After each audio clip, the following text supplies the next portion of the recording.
His name is Kevin Chavous. He's our next speaker, and it's a great honor for me to be able to introduce a man who has the courage, the strength, and perhaps most important, the will to do what has to be done to give kids choice. Hello, Ohio. How are you? Let's give another hand to the Speaker of the House for his leadership. Thank you. I am so glad that he identified me. I am not the rabbi or the priest, just so we're clear. But I was blessed and treated well in between the two of them. How y'all doing today?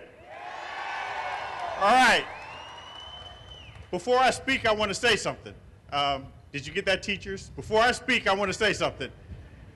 I want you all to follow me and say, school choice now, school choice now, school choice now, school choice now. That's right. Thank you. We want those folks that work for you to hear you. I'm going to follow the advice of a good friend who told me, Kevin, we know you like to talk, but you need to follow the 3 B's. And I said, what are the 3 B's? Be brief, be brilliant, and be gone. So if I get 2 out of 3, I've done something. Part of the reason why I came here from Washington, D.C., and originally, you need to know this, I grew up right next door in Indianapolis, Indiana, and though I'm from Indiana, I love me some Ohio. I love Ohio.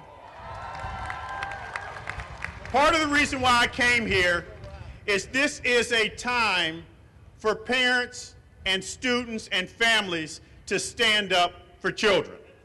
This is a time. It was 30 years ago this year that a federal commission published a report, A Nation at Risk. And you know what that report said? It said that our biggest threat to our democracy is not a foreign military power. The biggest threat to our democracy is our failure to educate our children.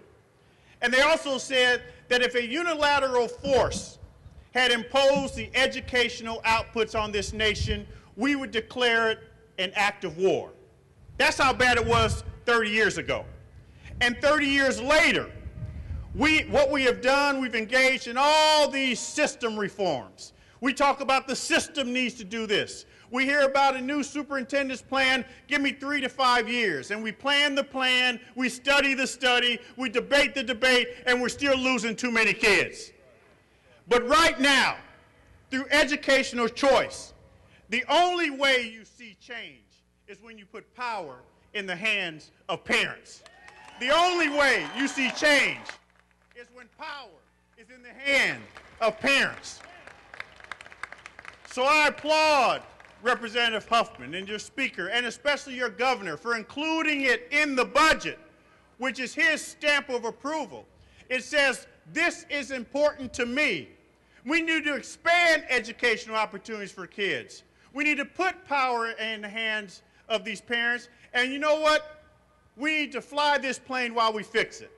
Because the fixing the plane is all the stuff they talk about in terms of fixing the system and performance pay and accountability and changing the people who are doing the job and all that. But you know what? We've done that for the last 30 years. We need to focus on the flying the plane part.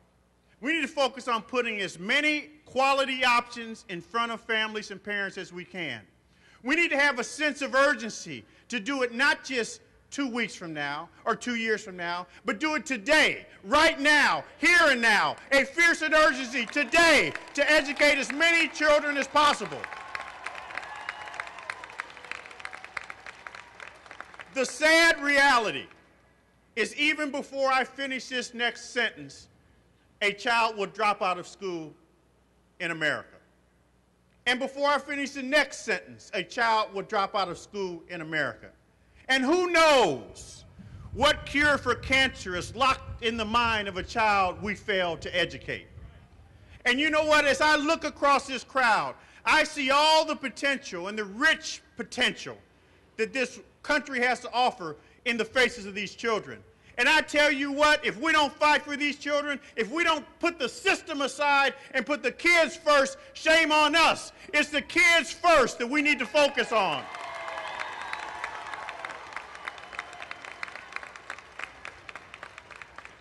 So in conclusion, yeah, I'm finishing. I'm not going to talk all day. In conclusion, it is so important, so very important, that we understand the power that we have. These people work for you.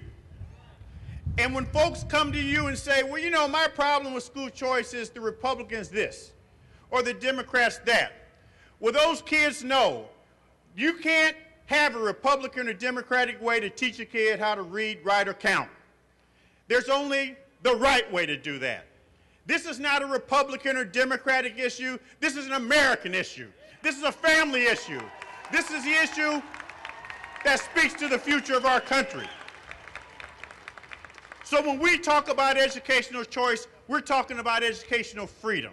We're talking about the best way to fix the system is to educate all children. Thank you all very much, and God bless you.